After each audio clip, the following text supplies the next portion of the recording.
Om.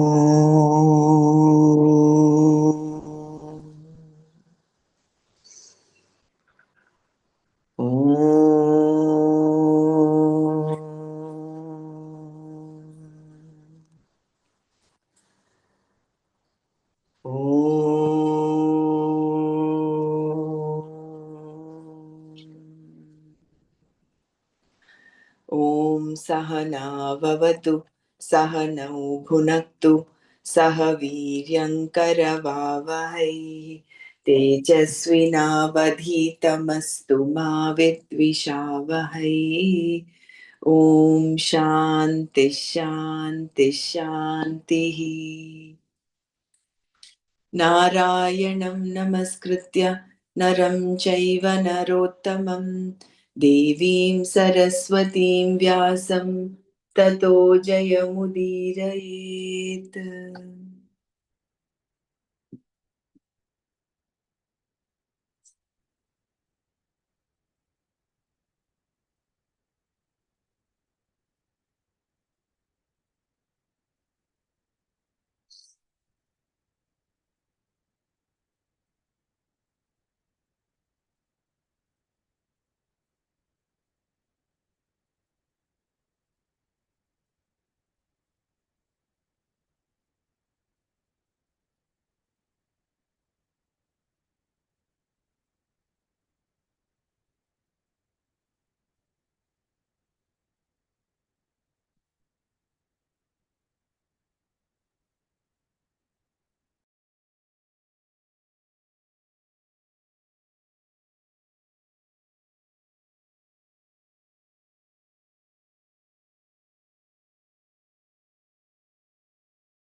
So yesterday we saw up until verse number 8. Let's go through one paragraph before that. So we saw different types of students. There are three words in Sanskrit for the student: Vidyarthi, Antevasi, and Shishya. Vidyarthi can be anyone having a desire for knowledge. Everyone wants to know everything, but that does not mean that effort is made to gain knowledge. And Antevasi is the one who makes this effort. This type of student goes to a teacher, joins the ranks, joins the courses, enrolls in the university. That does not mean that he or she understands what is being taught in the class. The student may simply be sitting there accomplishing nothing. The third word for student, Shishya, refers to a student who is qualified to be taught based on his or her capacity to understand. By using the word Shishya, Arjuna was stating that he thought he was prepared to learn what Krishna had to teach. His compassion indicated that he was mature. But because of a certain lack of understanding, there was a confusion with reference to dharma and adharma. Arjuna wanted to solve this problem much more fundamentally. He could not but think of his sorrow, which is a human problem. He had discerned sorrow in a situation where sorrow was not expected. He could not proceed with the battle because he did not see any favorable outcome, nothing that he could be proud of, and thus his mind went elsewhere.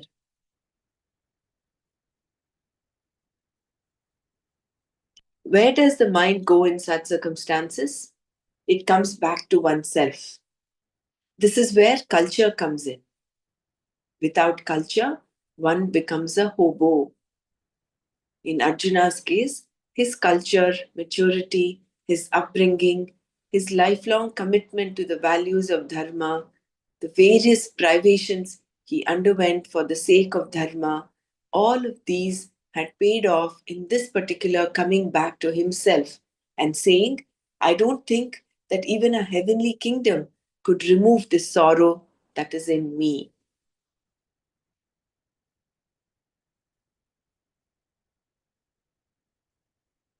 Sorrow was therefore the problem, and Arjuna had always heard that there was only one way of removing it. He had to become a Shishya and gain Shreyas or Moksha, liberation. He did both of them. To be a Shishya, he told Krishna, I have surrendered to you. You are the one who is going to deliver the goods. I am your student. In this way, Arjuna surrendered to that so that Lord Krishna could do what was to be done.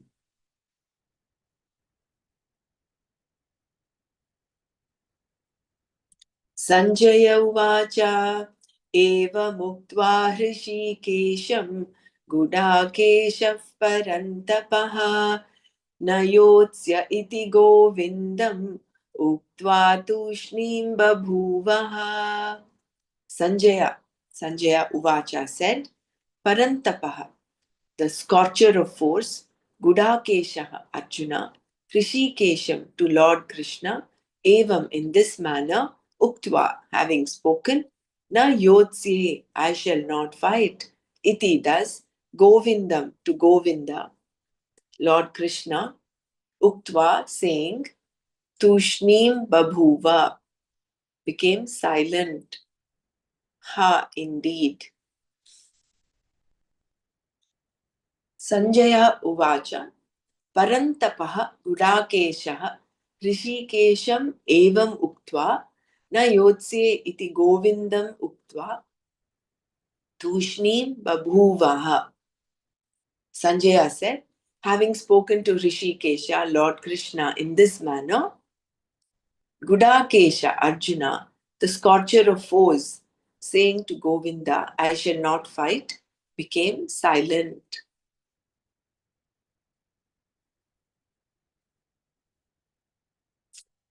With these words, Sanjaya informed Dhritarashtra of the most recent events on the battlefield, as he had been asked to do so. Wanting Krishna to teach him Shreyas, Arjuna had said, I am your Shishya. Please teach me. Arjuna seemed to know the profundity of the word Shreyas, a word mentioned often in the Shastra. In the Kathopanishad, there is a story about a young boy, Nachiketas, who went to Lord Yama, the Lord of Death, and received 3 boons. He encashed the first in favor of his father, who was angry with him. For the second boon, he asked to be taught the ritual for gaining heaven. This boon too was for the sake of others. Lord Yama granted Nachiketas both of these boons. Nachiketa encashed the third boon for himself. He wanted to know whether there was a self, an Atma, other than the body, because some people said there was and others said there was not. He told Lord Yama that he wanted to be taught about this Atma and that there was no one more qualified to do it than Lord Yama. At first, Lord Yama discouraged him, but finally he decided to teach Nachiketa. Lord Yama told Nachiketa that there were always 2 things available to a human being, Shreyas and Preyas. Shreyas is chosen by one who is wise, a Viveki, whereas everyone else generally chooses Preyas, prosperity and pleasure, Artha and Kama. Dharma also comes under Preyas. Shreyas, on the other hand, is Moksha, liberation, the freedom brought about by self-knowledge. Nachiketa asked Lord Yama for this Shreyas. Because Shreyas can be used in both a relative and an absolute sense, it is important to know what it was that Arjuna was asking for. Whether Arjuna wanted it or not, Krishna understood Arjuna's request only in terms of absolute Shreyas and not in the ordinary sense. The absolute meaning of Shreyas is absolute fullness. That which is good for me, good for you, good for everyone at any time and place. That which was good for Arjuna was equally good for Duryodhana, if only he had ears for it. If Duryodhana had said to Krishna, I am your Shishya, please teach me, and if Krishna had considered Duryodhana as a qualified student, he would have taught him in the same way.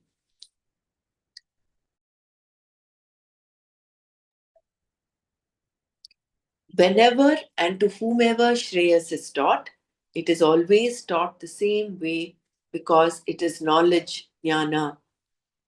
From Krishna's point of view, then, the Shreyas Arjuna asked for was this knowledge, which is moksha. In the wake of this knowledge, there is no sorrow. Because this is the teaching of the Gita, from beginning to end, the Gita is Moksha Shastra, a body of teaching meant to destroy shoka, sorrow. Knowledge is something that cannot be personal. Although it has to be gained by a person, knowledge, any knowledge, is always true to the nature of the object of knowledge. It is not something that is centered on your personal will, but on the object of knowledge. For example, if the object is a flower, it is a flower.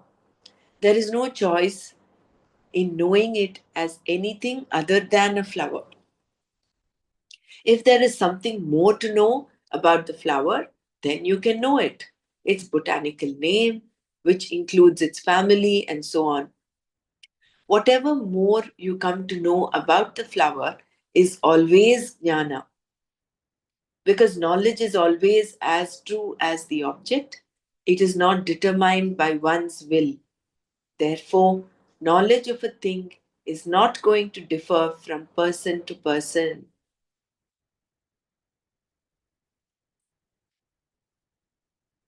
Relative Shreyas. Usually, what is good for you at a given time may be not good for you at another time. For example, a particular drug may be a cure for your illness, although it is also a poison. Thus, what is good for you at one time is not good for you at another time. Also, a certain medicine may be good for only one problem and not any other. Alternatively, the drug that treats your problem may not be good for someone else with the same problem because of the other person's allergic reaction to it. This kind of goodness is what is meant by relative goodness, something that is not always applicable in the same way. It keeps on changing.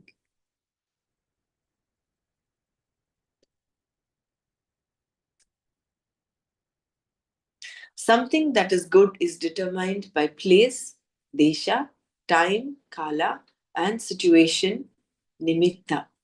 Even ethics and values, dharma shastra, which we generally consider as absolute, have to be interpreted from time to time. Because dharma shastra is to be interpreted, it cannot be considered absolutely good.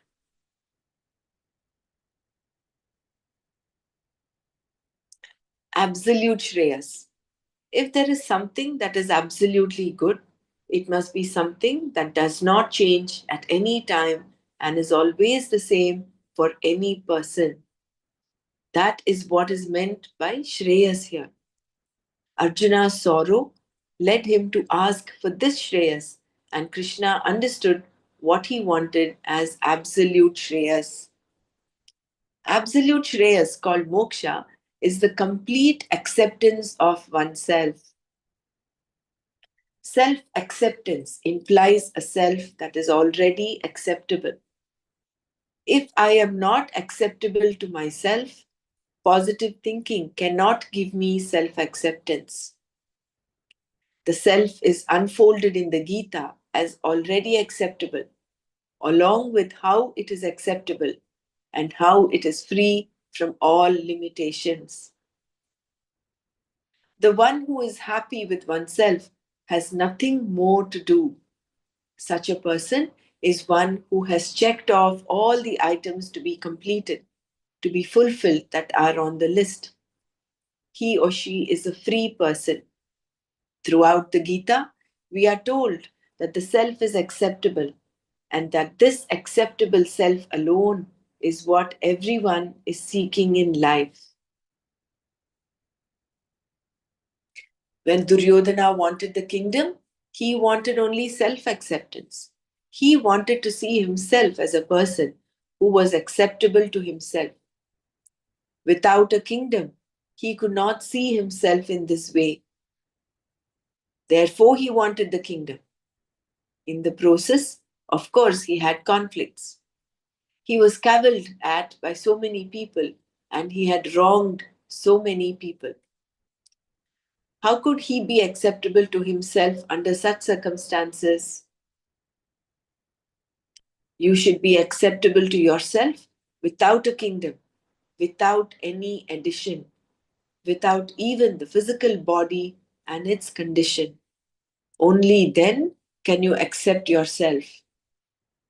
If the body is something based on which you have self acceptance, you are in trouble because the body will change.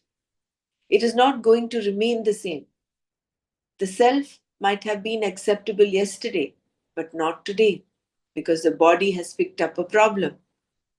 The body is time bound, it is subject to change and it keeps changing. Therefore, in the morning it is acceptable and in the evening it is not.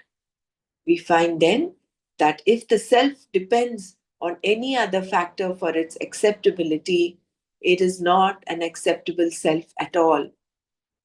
The self by itself, in its own glory, should be acceptable to you, for which it has to be free from any limitation whatsoever.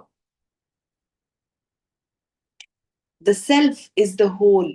In reality, there is nothing other than self.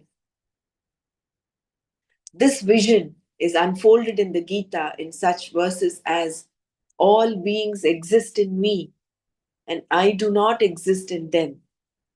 Matsthani sarva bhutani nachaham teshvavastitaha.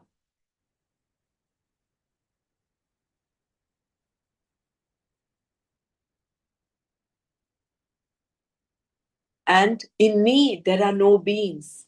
Nachamatstani bhutani. This means that while I do not depend on any one of them, they all depend upon me. This is the vision of the whole unfolded in the Shastra as the meaning of the word Shreyas.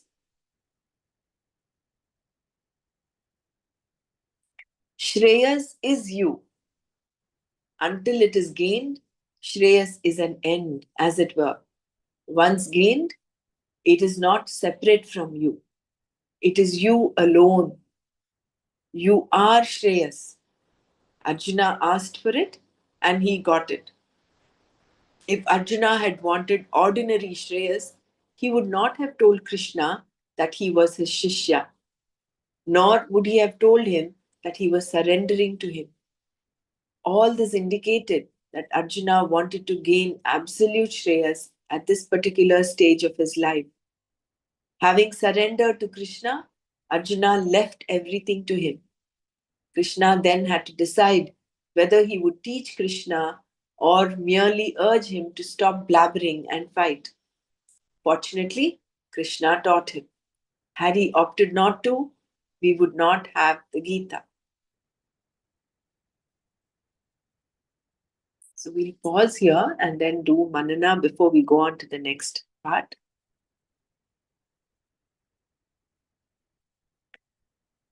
So, what is explained so beautifully is what is Shreyas, what is absolute Shreyas, and what is relative Shreyas.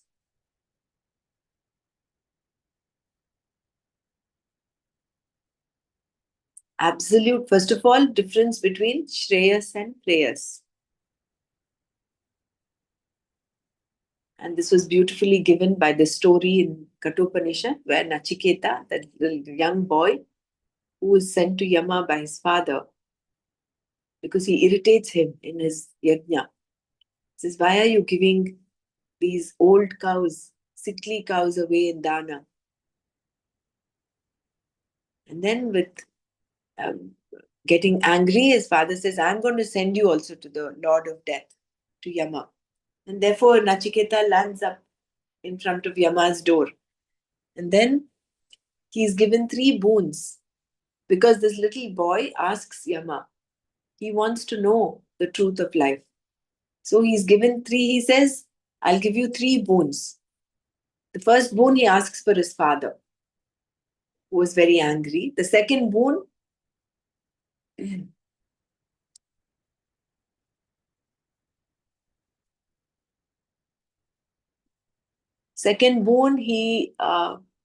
what is the second boon that he gives? He asked to be taught the ritual for gaining heaven. And this he asked for everybody else as well. Now, the third boon, he wanted to know about the self, whether there was a self, whether there was an Atma other than the body.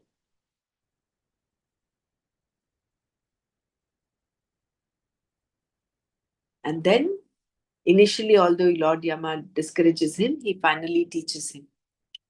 He says there are 2 options available for any person. 2 things. One is Shreyas, the other is Preyas.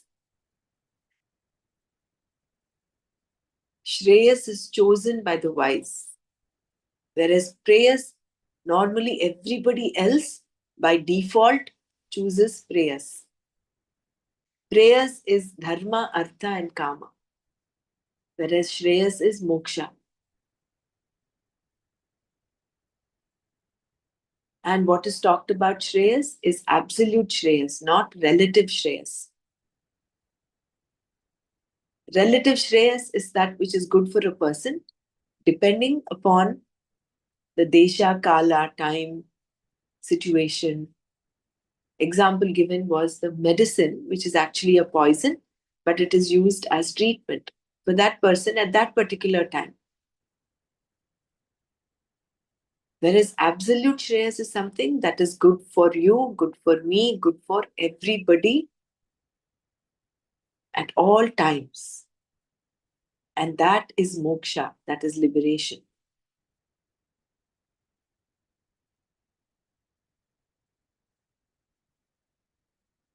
And as long as it is a goal, it is not you yet. But once you've gained it, you are Shreyas.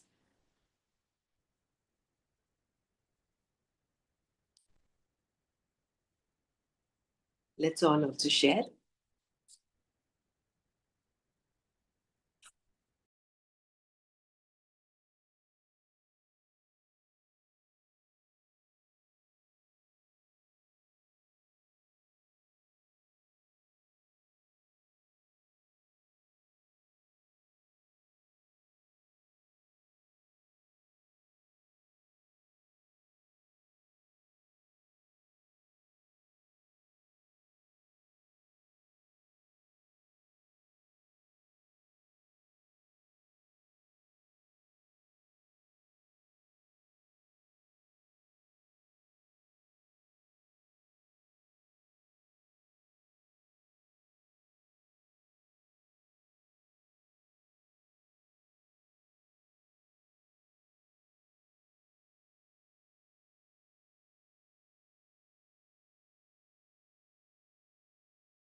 Please share that 3 boons again.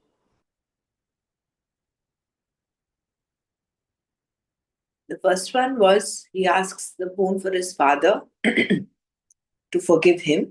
Second is he asks for the ritual to gain heaven. Third is he asks him for Atmajnana.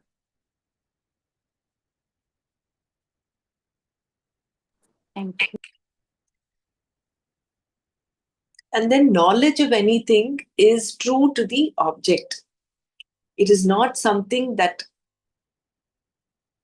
cannot be personal. If it is a flower, it is a flower for everyone. It cannot be flower for me and apple for someone else. But the depth of knowledge depends. It's a flower. You might just know it as a flower, but someone else might know it a little deeper. They know the botanical name, the family it belongs to, what are all its characteristics. So, the depth of knowledge might vary from person to person, but that knowledge of the object is universal, is irrespective of the person. So, therefore, knowledge is always as true as the object. It is not determined by one's will. Therefore, knowledge of a thing is not going to differ from person to person. Therefore, the self-knowledge is, is, is universal, and it is taught to whoever Shreyas is taught, whoever the self-knowledge is taught, it is taught in the same way.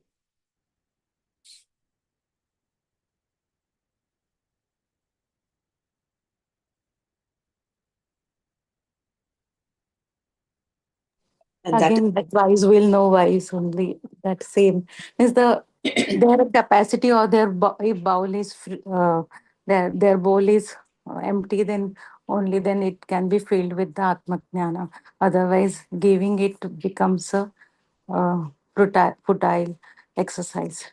correct. Guru also gives. Yeah. So even what we are doing is, of course, we are all there, we're coming together, we're reading, learning, understanding, but it is still, we're all more like Antevasis.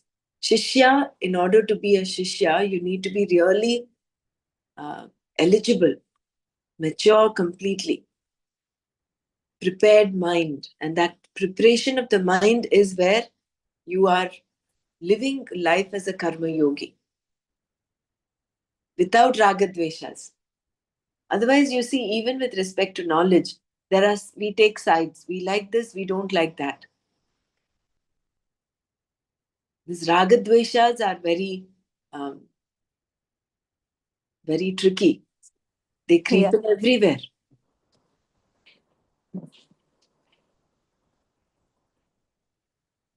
So, having a prepared mind, that makes one a shishya, a mature person.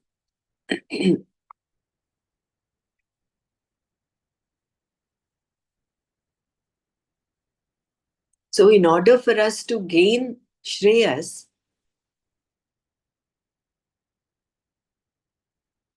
that effort has to come. Without that effort of living a life as a karma yogi, so that change in attitude in the mind has to happen.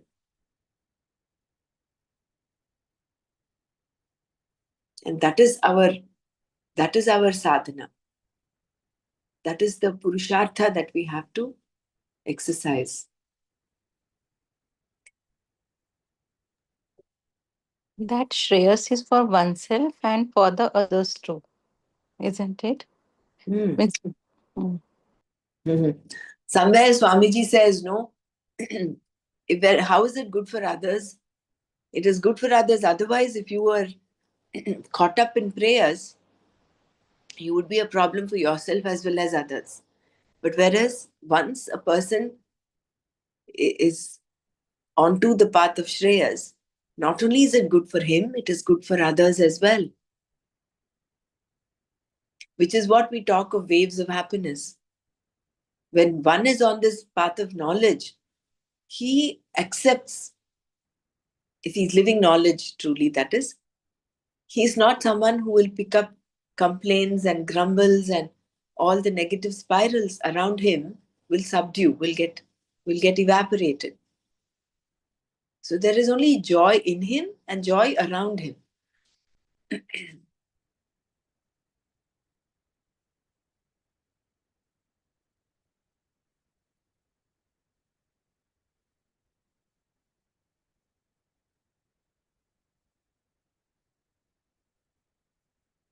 And that is why, even see, because relative Shreyas is dependent upon the Desha, Kala, and situation. Therefore, even Dharma Shastra, Dharma also comes under prayers because it is dependent. The Dharma ethics mentioned, depend upon the time, situation, and the person. Although dharma is universal, there is relative dharma also. There is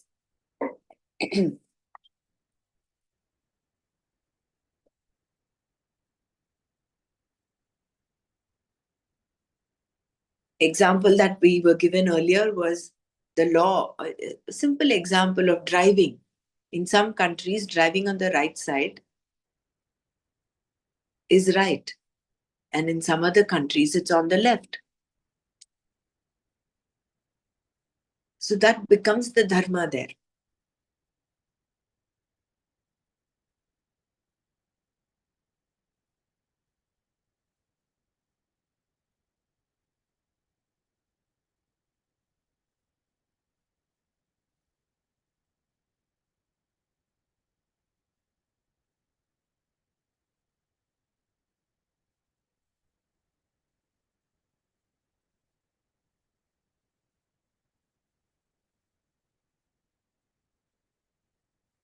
This is why China had mentioned your priority list. When you make a priority list, if you put moksha or shreyas in the bottom and do everything else as above shreyas or moksha, then you will continue to go into this cycle.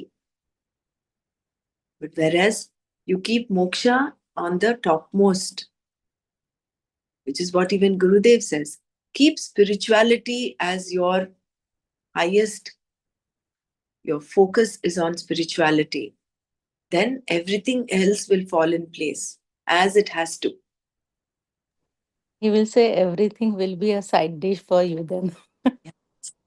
But what we do, we say, no, I will finish this, I will finish that, I'll prepare myself, and then I will do this. And then that then I will do, would forget about it. So um,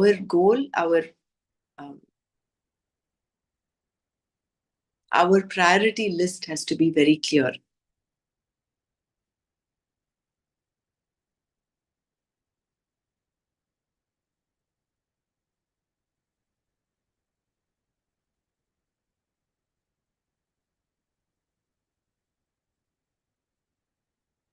And then absolute Shreyas is complete acceptance of oneself.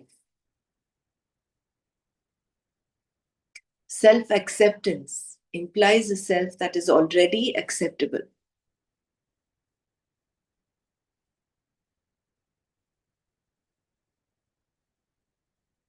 We can do Manana on this aspect. And it's so coincidental that we have this beautiful short meditation of acceptance that Gurudev has given. So you're already acceptable. You don't need an external source to tell you that you're acceptable.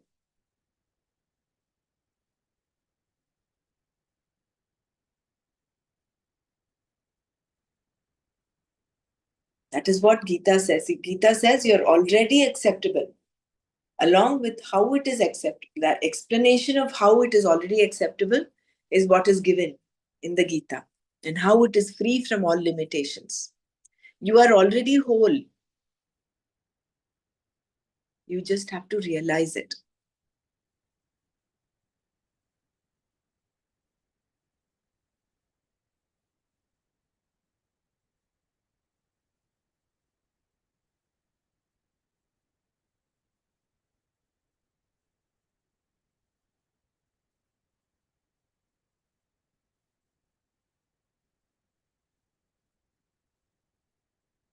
Anybody else wants to share? Otherwise, we'll move forward. See, even Duryodhana, he wanted the kingdom, he wanted only self acceptance. For him, his self acceptance depended upon an external thing, kingdom. He thought, if I get the kingdom, I'm acceptable to myself.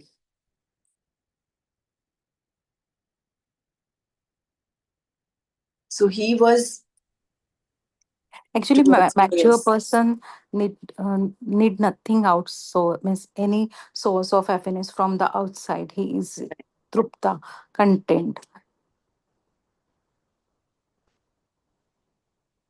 So only mature person can be keep the highest priority for moksha, and he will follow it means rigorously practices, and it means for achieving that.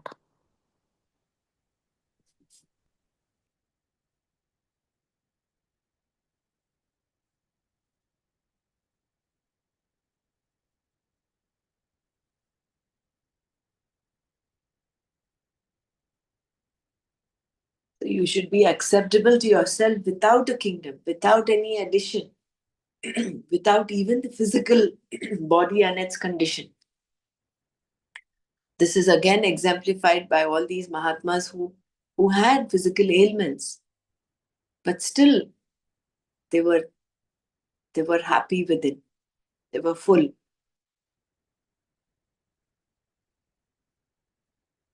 Because your acceptance of yourself cannot depend upon anything that is limited, anything that is changing.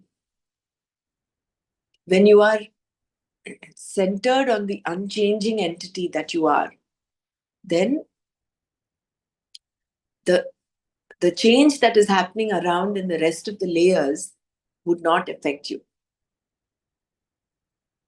That is the Sita Prajna, right? He is irrespective of the situations, irrespective of how his body, mind, intellect, irrespective of the desires that are coming into his mind. He is still full, he's still tranquil. That is same as in the meditation Guruji says, accept as you are at now, the present moment. Wholly, he says, completely accept yourself as you are now. There's a wonderful meditation we are having that.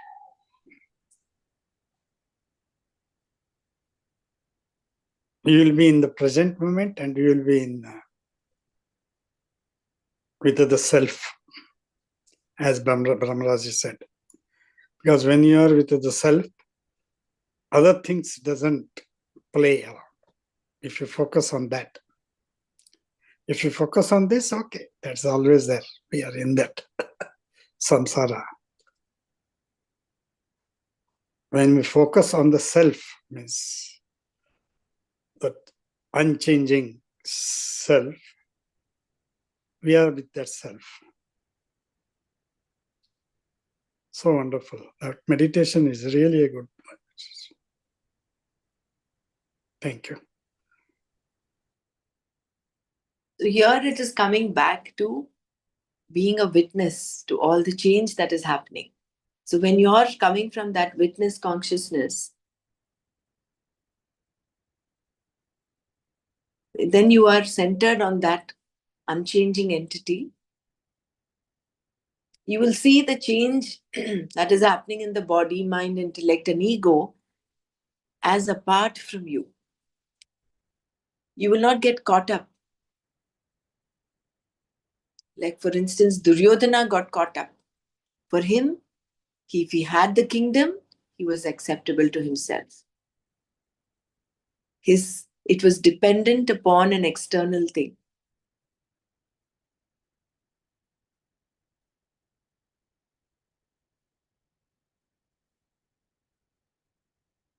Similarly, when for us also, when we are, for instance, you're healthy one day and you're having some pain, ache, some disease, some discomfort today, you may be acceptable yesterday, but today you're not. And the more identification we have with this body, the more disturbed we will be, the more away from the self we will be. But if we are hooked on to this self or the witness consciousness, then you would just see the body's ailments as a witness.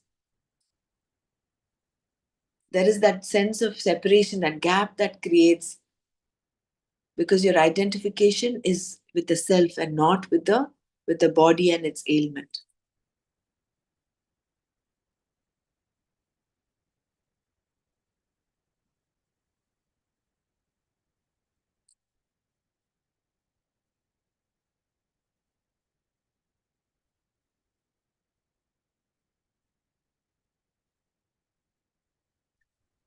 So we'll move forward.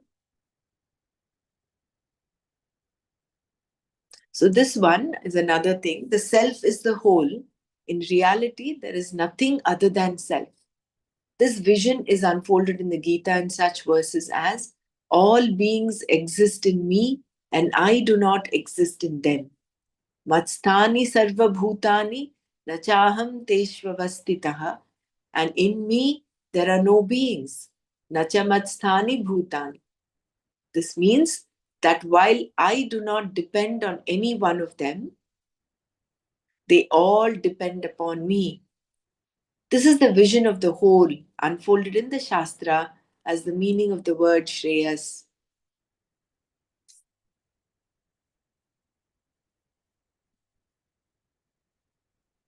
All the other matter equipments depend upon the self. The self is independent of them. Just like how the shining sun shines irrespective. But in order for objects to be visible, they require the light of the sun. The sun is not dependent on the objects for its shining and its brightness and whatever. It continues to shine. The objects become visible only because of the sun.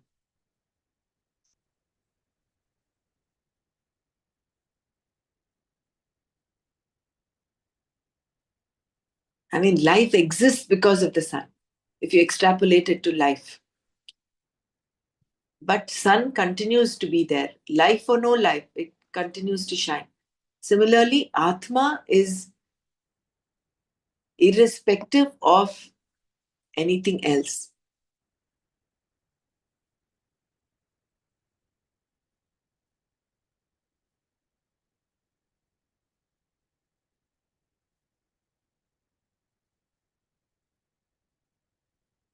That is what is, I do not depend on any one of them. They all depend upon me.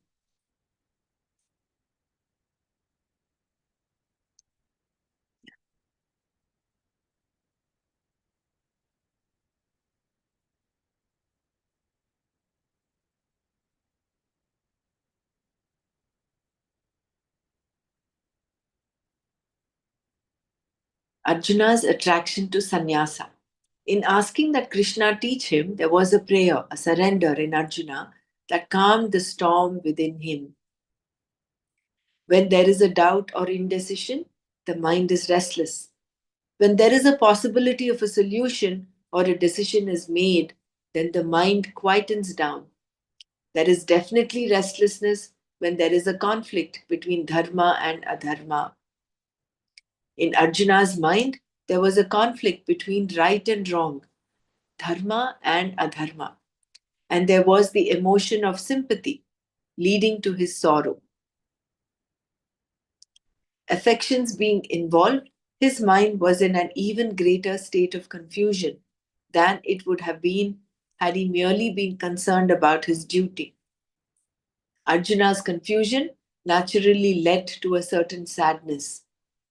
Lord Krishna was a good listener, and perhaps the two verses wherein he tried to whip Arjuna into action also helped to trigger Arjuna's thinking. While trying to prove to Krishna that he was not frightened, Arjuna had to tell him that he could not handle this particular situation. He now saw himself as someone who was not as dispassionate as he was expected to be. Arjuna concluded that he would be better off living a life of alms, a lifestyle mentioned in the Shastra for a sadhu, a person who gives up the pursuit of all desires. The life of a sadhu is meant purely for the pursuit of knowledge, jnana, and is free from all social, national, religious, or familial obligations. As a sannyasi, you are a non competitor in the society. You do not have a job, nor are you interested in anything in the next life like heaven and so on. Self knowledge is pursued to the exclusion of all else. The sannyasi is respected by the society and lives on alms, bhiksha. The Vedic society has a value for this lifestyle, and it is one of the four stages, ashramas, of a person's life. Sannyasa was exactly what Arjuna had in mind. He thought that a life of bhiksha would mean sannyasa, and he talked about it constantly. He knew that sannyasa was meant for jnana, moksha, and that it was not for securities and pleasures, artha, kama, and dharma.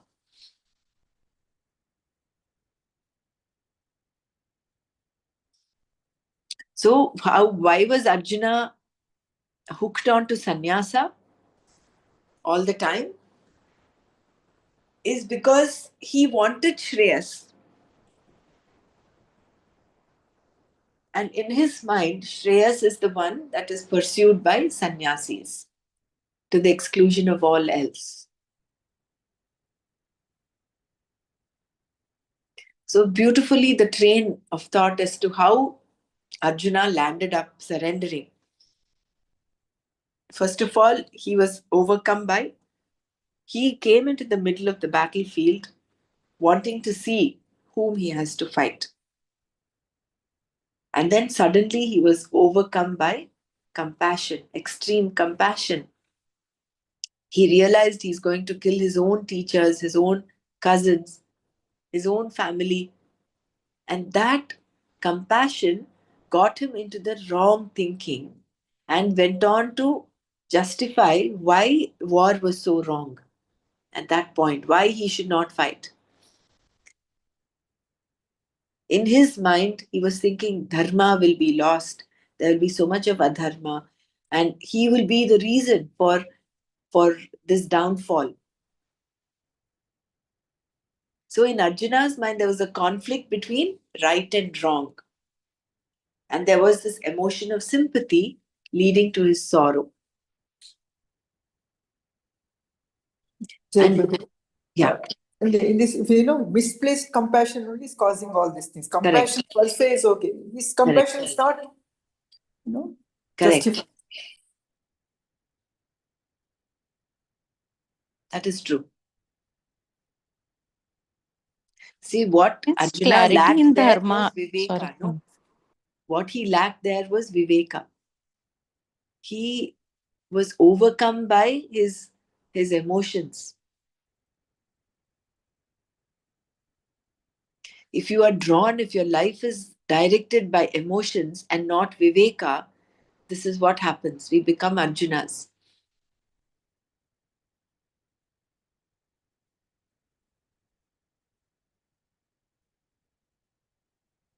So he was knowing dharma, dharma, but Shreyas, Preyas was not clear. Is it that? He was affected by, see, he was engulfed by the sorrow. Maya. Oh, sorry. Okay. Sorrow. Hmm. And to get out of sorrow, he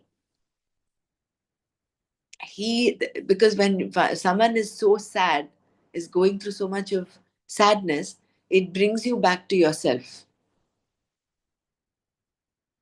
That is when he came to the state of surrender, and he says, Shishyasteham shadi mam tvam prapannam. Shadi, teach me. I am not able to. He had that enough viveka to at least understand what is going on in his head and where he had to seek solution.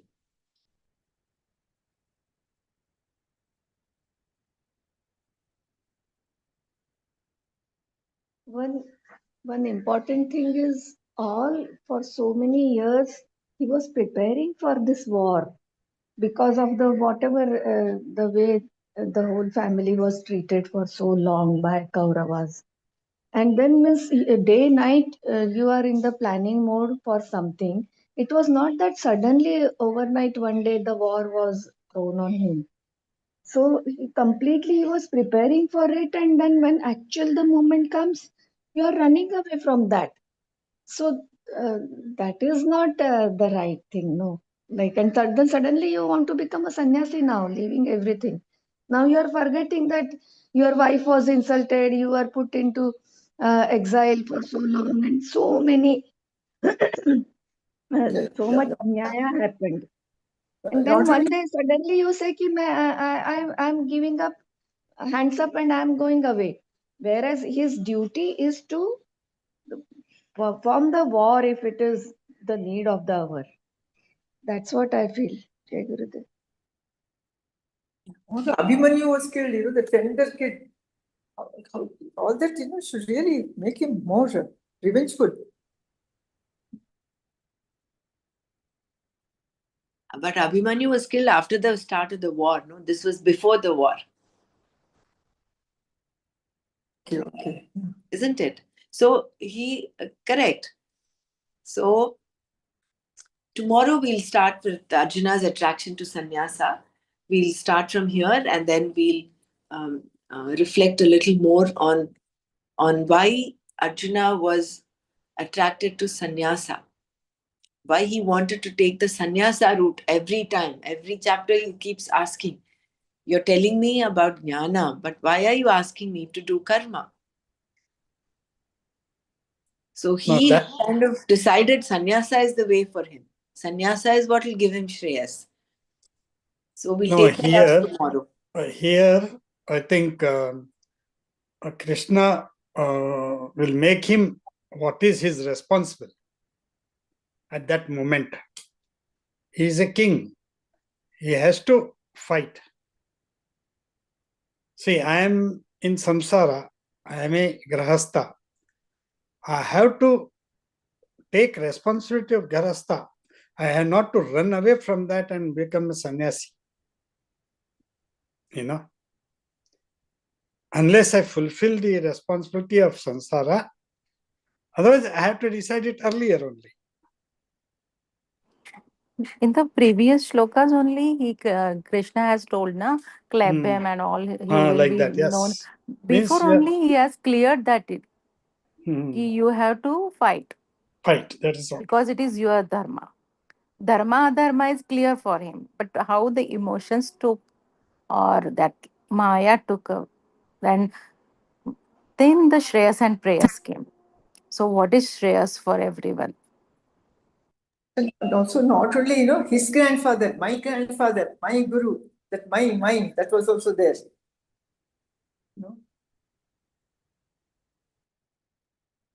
Until that is there, you cannot take sannyasa. So In we'll the stop last here shloka. today. Okay. We'll stop here today. We'll continue tomorrow. We'll continue Manana. We'll do from Arjuna's attraction to sannyasa. So let's mull over this the rest of today. Think about this. Do Manana.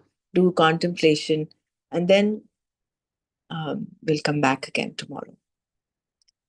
Om Loka Samasta Sukhino Bhavantu. Om Shanti Shanti Shanti. Om Tat Sat Shri Krishna Arpanamastu. Jai Gurudev.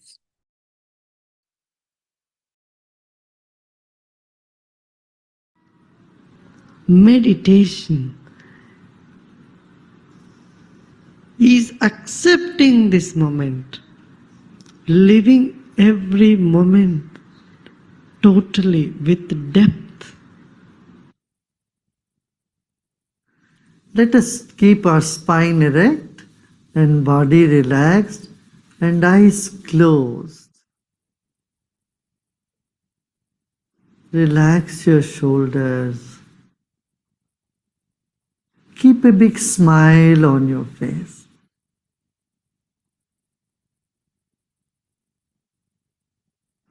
You're sitting like the statue of Buddha, very serene and with a serene smile on your face. Relax your body.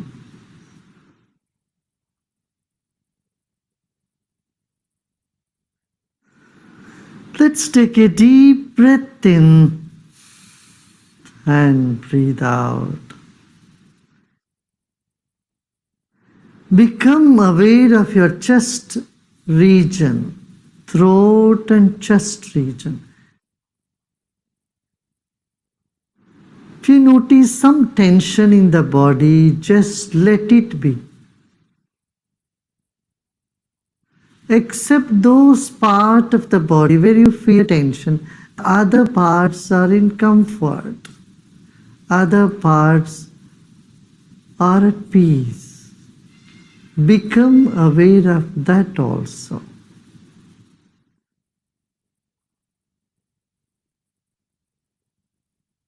There are many good things about you and inside of you. Acknowledge them.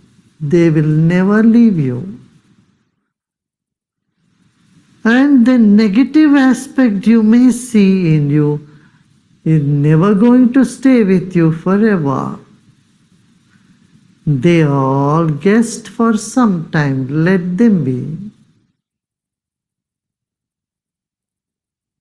Sit with the total acceptance of yourself the way you are at this very moment. Total acceptance of what is now here. Lead us to deeper meditation.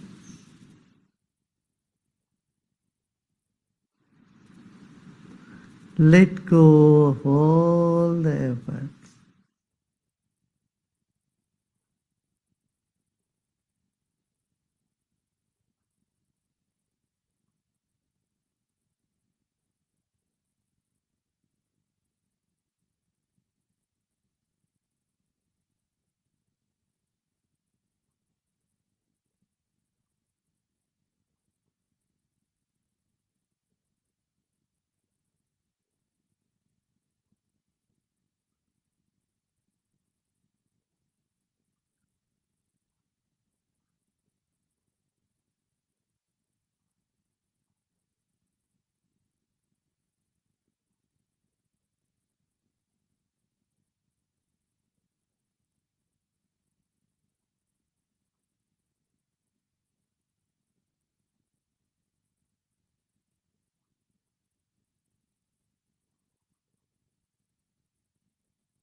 Om Shanti Shanti Shanti.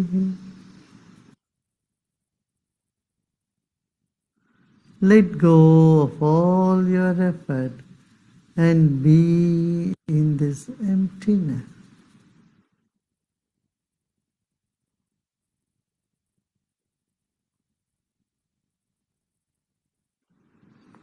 And slowly and gradually become aware of body and surroundings.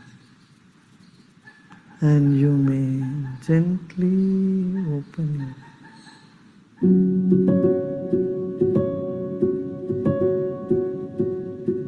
eyes.